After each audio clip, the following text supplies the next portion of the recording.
সবাইকে সাজা থাকতে শরীরে নেমে আসবে ইনশাআল্লাহ। ওই বিএনপির অভিযোগের ভিত্তিতে বিএনপি সদস্যদেরকে নির্বাচনের কাঠামোর মাধ্যমে অবৈধভাবে ক্ষমতা আসতে চান। বাংলাদেশে আমরা জুলাই প্রজন্ম বেঁচে থাকতে তা হতে দেব না।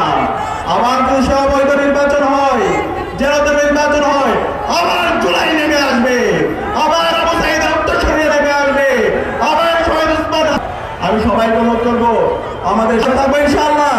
ইনশাআল্লাহ আমরা সবাই একসাথে স্লোগান দিব, নারে তাকবীর, নারে তাকবীর, দিল্লি না ঢাকা,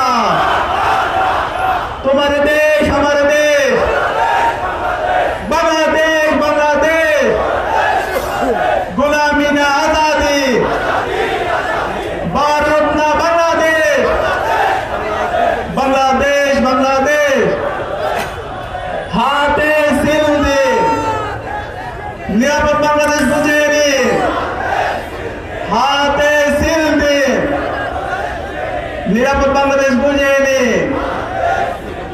হা মানে আজাদি, না মানে গোলামি, গোলামি না আজাদি, ইনকিলাব ইনকিলাব, জিন্দাবাদ জিন্দাবাদ।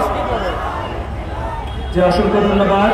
আজকের এই হ্যাঁয়ের পক্ষে গণজামাতের এই আজকের এই ঐতিহাসিক সন্ধিক্ষণে সকল ছাত্র জনতা, আশপাশ থেকে আগত তাওহীদি জনতা, সাংবাদিক বৃন্দ সবাইকে উপস্থিত হওয়ার জন্য অন্তঃস্থল থেকে আন্তরিক শুভেচ্ছা এবং মোবারক জানাচ্ছি। এর এই মধ্য দিয়ে আমরা আমাদের বক্তব্য এবং আজকের প্রোগ্রাম সমাপ্ত ঘোষণা করছি এবং আমরা একটা গ্রুপ ফটো তুলব। গ্রুপ ফটো তোলার পরে আমরা আমাদের প্রোগ্রাম সমাপ্ত ঘোষণা করছি। ধন্যবাদ সবাইকে।